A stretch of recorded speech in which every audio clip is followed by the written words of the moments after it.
Bakit ang hirap ng buhay? Ang buhay napakahirap. Huwag mong isipin ang mahirap. Kung isipin mo, lumalaban ka ng patas.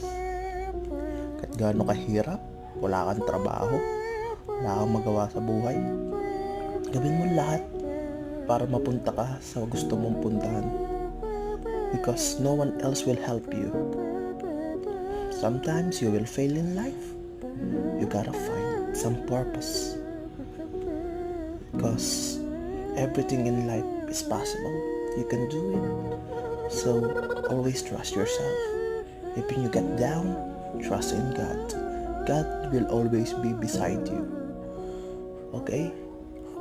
Even though you don't go to the church every Sunday, but put God first in your heart and He will help you. It will truly happen. And yeah, good